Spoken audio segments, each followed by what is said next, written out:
Why are people saying gooning means something else?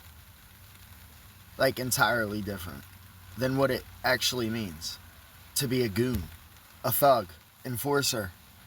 Like, this can't be what the new generation. No.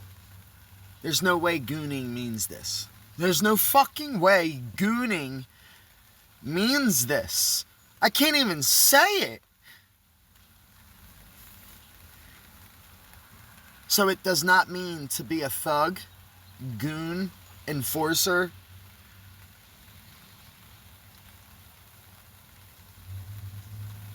I'm done. This can't be real. Yeah, you see the setup. Hands free. Don't bite. Don't bite.